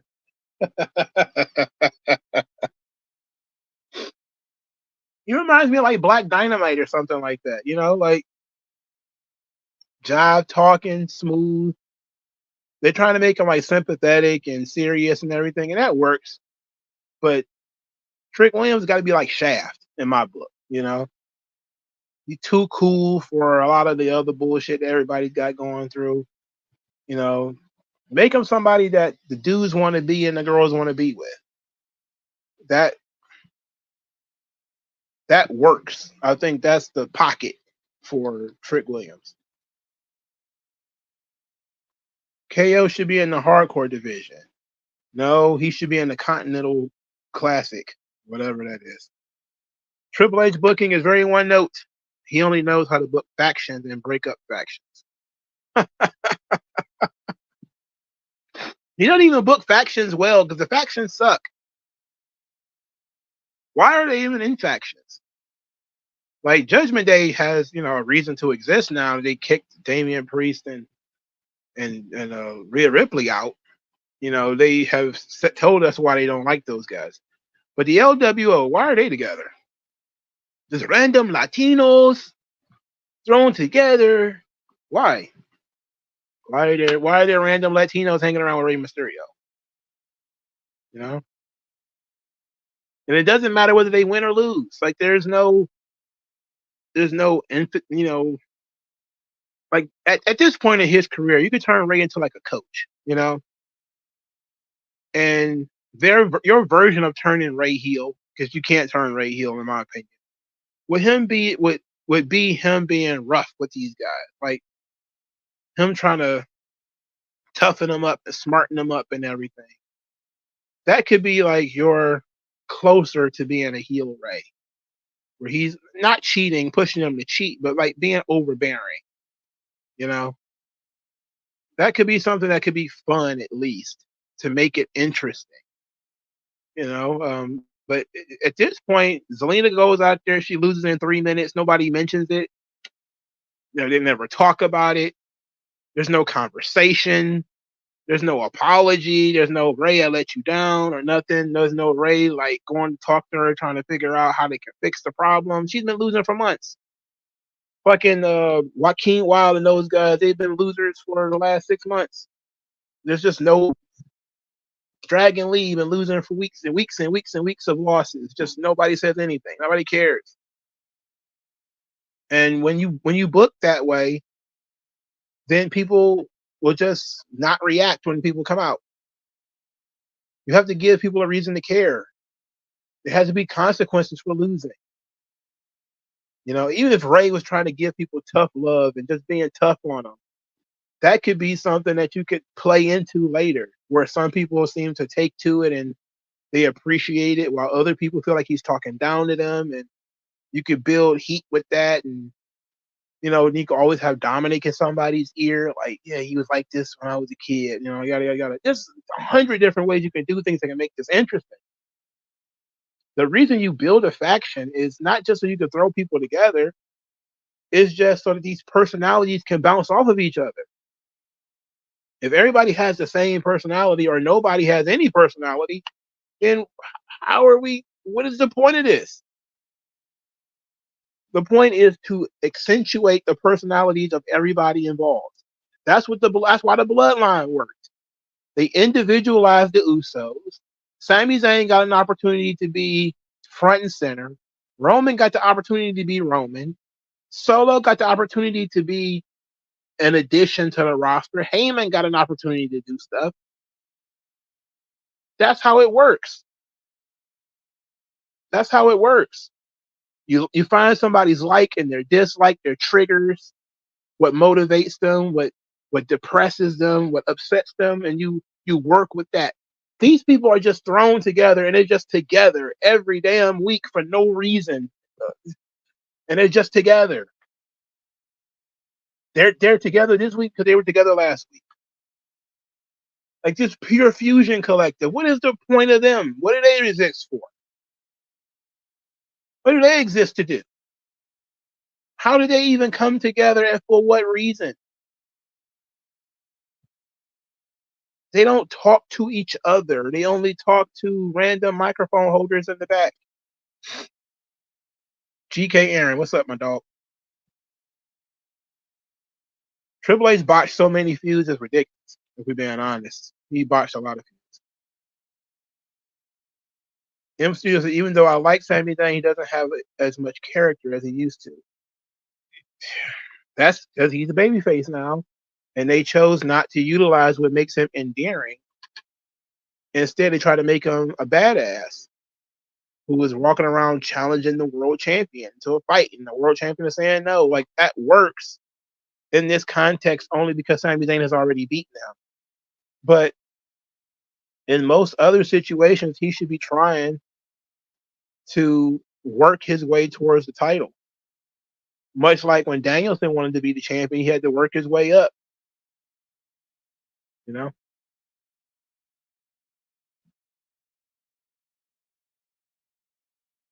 Owen's perfect heel turn was at Berlin, as Jim Cornette says it was there. Yeah, Triple H doesn't know how to strike. He waits too long sometimes. Sometimes waiting is good, other times not so good. The Cody and Roman alliance is forced. I don't like it personally, but it's the kind of stuff that you should do because it's intriguing with the characters that people are already invested in, and you're putting them in a new situation and a new circumstance. Cody's being a bit of a dick also. So you're showing people that Cody is not always the squeaky clean good guy, because he's antagonizing Roman a little bit. But they're trying to treat these guys like they're mega rivals when they've only had 2 matches against each other. Well, 3, because the tag team match counts. And people are trying to treat them like they're Rock and Austin. I don't know about that. I think that's a bit much too. All Triple H knows is friendship and betrayal. Yeah, technical work rate production. They nailed that. Do you think Hunter's heart attack came from Vince stressing him out? No, I think it came from him doing steroids for years. And probably eating too much steak. M Studio says, to be honest, Ray should be feuding with people other than his son in Judgment Day. He should feud with guys like Drew, AJ Styles, Carmelo, etc. Yes, he has so much to add. He's been feuding with Dominik for like 2 years. That's fine. If eventually we're going to get to the mask versus hair match, which everybody thinks is going to get to, and I'm pretty sure is going to get to. But they need to be separate for a little while. They were separate for a long time when Ray was on SmackDown and Dominik was on Raw. but they need to be separated again. Did I see the picture of the Bucks and Shane? I did see that. Very interesting picture. What could it mean?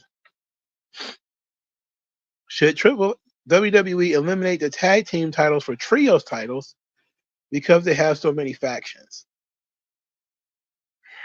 No, they shouldn't actually. Don't copy AEW. Just do your own thing.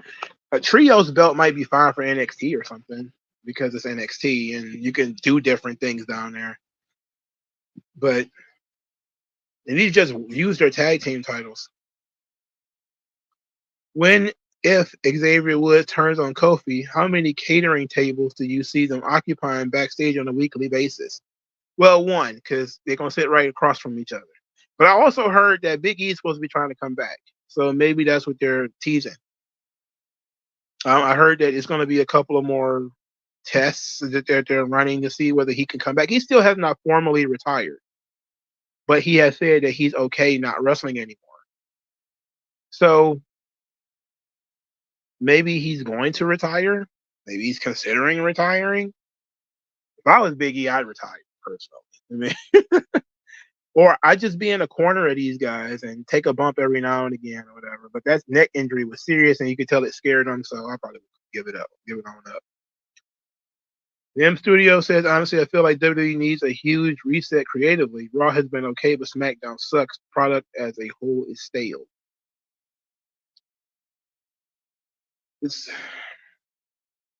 From the mid card down, it's difficult on both brands. I can tell you that much.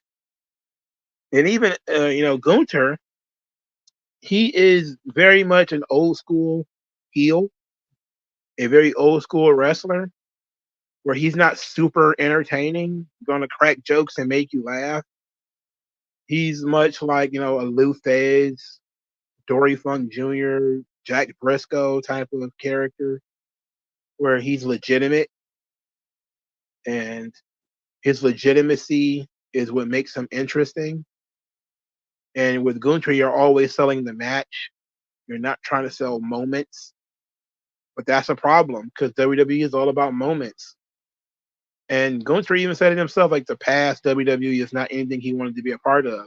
It's like, yeah, because you don't have the chops to be Rock or Austin or Hogan, or you're a different kind of character. You're Rusev essentially. And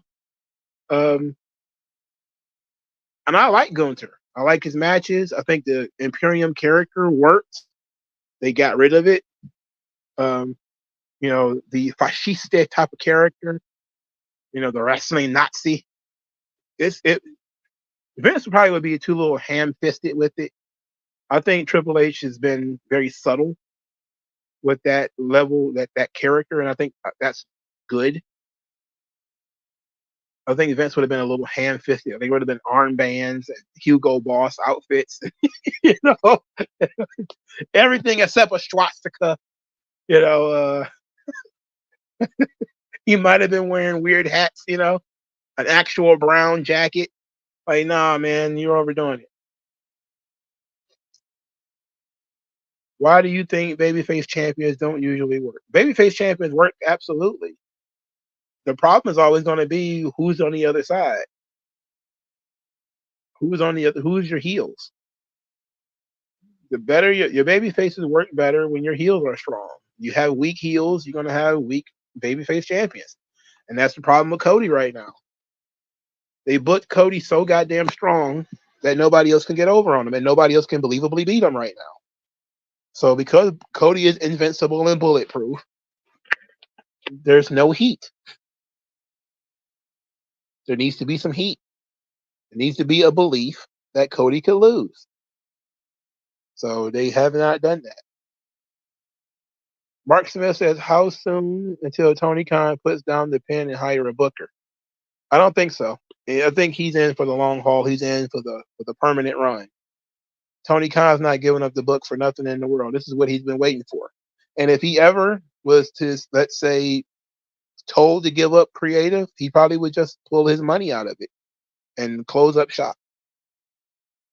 I don't think he'll be interested in the wrestling business if he can't put his own ideas on stage. And to be quite honest, I don't blame him. Why the hell would I start a wrestling promotion just to get told to go home? You know, I guess you could still be a producer, but he really just needs a Pat Patterson, one person with a really with good sense to help him craft his stories. Somebody who can tell him, you want to have Ricochet Russell Will Ospreay? Okay, here's how we can get there and make it interesting for the fans. I think that's what he needs. If he's talking about there's 27 people back there or whatever now, that's nonsense. I don't believe him.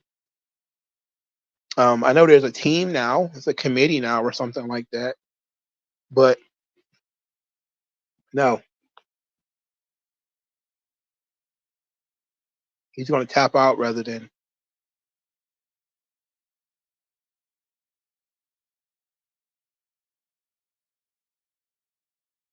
You think Tony Khan's burnt out already?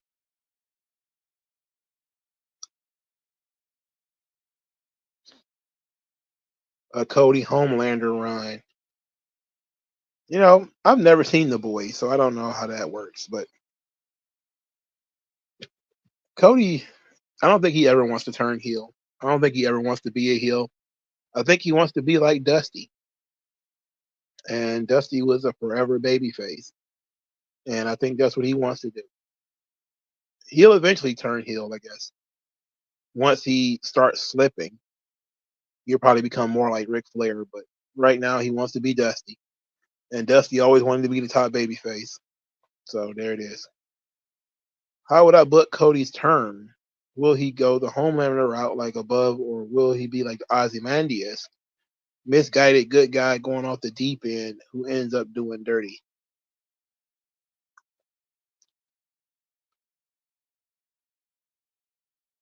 That's a good question. I'm not sure. I'm not sure how I would get it to work because typically you hate somebody for the things that they do or what they represent. What Cody represents, I don't think it necessarily, people should hate. Americana and honoring his father and his family, and you know, I don't necessarily think you should hate those things. So I guess you would have to add something to his character or dig something up from his past to get people to hate him.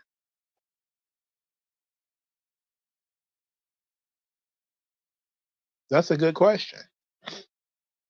And it's even better question because now you have to say, and I remember Darren Gordon-Hill asking this question, like, what the hell is the American Nightmare anyway? And that's a that's a good character analysis. Like, what is the American Nightmare? What is it supposed to be? We know what the motivation for the character is, um, but what does it symbolize? The inversion of the American dream. Okay, so then why does he want to be like Dusty? Then shouldn't he want to be better than Dusty? But I don't think he'll ever have the gumption to cut promos about how he's better than his father. Kind of like Charlotte did when Charlotte went nuts at one time and started talking about how she was better than Rick and she fired him and all that kind of shit. I don't think Cody got the balls to do something like that about his old man. I don't think he can do it. All right, y'all. It's 11 o'clock. I'm going to ask for this last question from Codename Cadet, then we're going to wrap this thing up. He says, what would you do with Bianca Belair going into WrestleMania? I'm kind of getting bored with her with Jade, not going to lie. Ugh. I think they're probably going to try to turn her heel, and that's going to be a huge mistake. She's a cash cow with a baby face. And I think once this thing is over with her and Jade, I think that Jade's going to end up being Triple H's Lex Luger. where he's going to do whatever it takes to get Jade over. Because he brought her in, he put her on the main roster immediately. She probably would be better off being sent to NXT for a little while to be the NXT Women's Champion, but also she's being paid too much to be on NXT. So, but I see Bianca continuing to be the mentor, trying to get Jade over the hump, which is unfortunate. They're about the same age as last I checked. I think Jade might be a little bit younger. And they're probably going to eventually turn Bianca heel, even though Jade should be the heel in that if they're going to fight each other.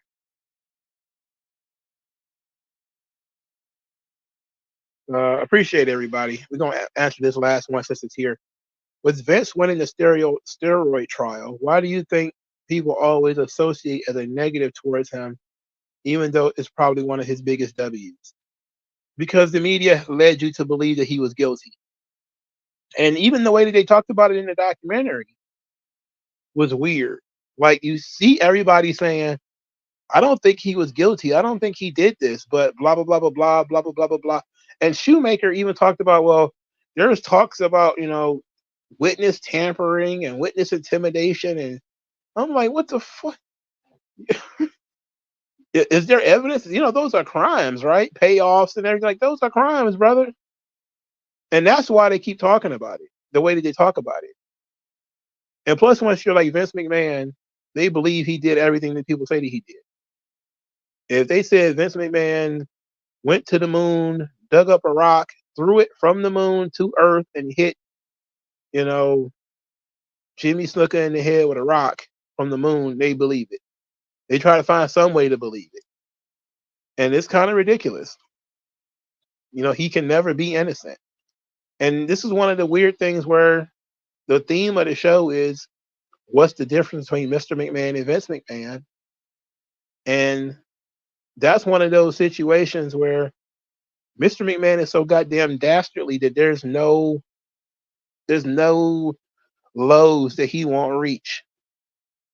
He's the most despicable human being of all time, and they believe that that's the real person. He's the most despicable person of all time. So they think he should have went to prison, even though Meltzer keeps saying, "I think it was a weak case. I think it was a weak case." Well, it was a weak case. That's why he beat it. Thanks everybody for stopping by. I appreciate you. Have a great weekend.